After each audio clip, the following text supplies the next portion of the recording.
இன்றைக்கு முதற்கட்டமாக நாங்கள் எங்களுடைய கும்மிடிப்பூண்டி தொகுதியில திருவள்ளூர் வடக்கு மாவட்டத்தின் சார்பாக மருத்துவர் ஐயா அவர்கள் ஆசீர்வாதத்தோடும் எங்களுடைய தலைவர் அண்ணன் அன்புமணி ராமதாஸ் அவர்களின் ஆணைக்கிணங்க இன்றைய தினம் நாங்கள் வந்து உறுப்பினர் அட்டைகள் கடந்த மாதமே எங்களுடைய தலைவர் அவர்கள் அன்புமணி ராமதாஸ் அவர்கள் சோழிங்கநல்லூரில் மண்டபத்திலே வைத்து நாம் 2026 தேர்தலை சந்திக்க இருப்பதால் மிக விரைவாக இந்த கும்மிடிப்பூண்டி தொகுதியிலே 1 லட்சம் உறுப்பினர்கள் நாம் சேர்க்க வேண்டும் என்று அவர் ஆணையிட்டதின் பேரிலும் எங்களுடைய மாவட்டத்தை சார்ந்த அனைத்து நிலை பொறுப்பாளர்களுடன் நாங்கள் இந்த இடத்திலே இன்றைக்கு ஆத்துப்பாக்கம் கிராமத்திலே கும்மிடிப்பூண்டி தென்கிழக்கு ஒன்றியத்திலே இந்த பணியை தொடங்கியிருக்கின்றோம்.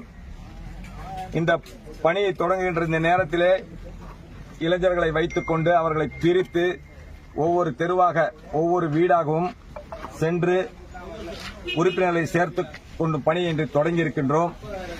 ஆதலால் இந்த பணி மிக விரைவாக நாங்கள் முடிக்க வேண்டும் என்ற காரணத்தினாலே அடுத்தடுத்து நடைபெறுகின்ற தினங்களிலே ஒரே நேரத்திலே 5 இடங்களிலும் 10 இடங்களிலும் இந்த நிகழ்ச்சிகளை ஒன்றிய செயலாளர்கள் அவர்கள் தலைமையிலே நடைபெறுவதற்கான ஏற்பாடுகளை செய்து கொண்டிருக்கின்றோம்.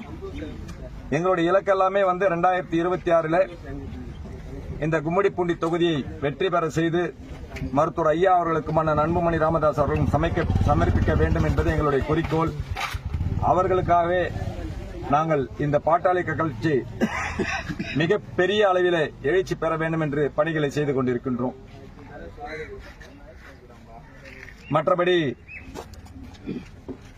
எல்லா இடங்களிலும் மக்கள் பிரச்சனைகளை கையில எடுத்து பல ஆர்ப்பாட்டங்களை நடத்தி கொண்டிருக்கின்றோம்.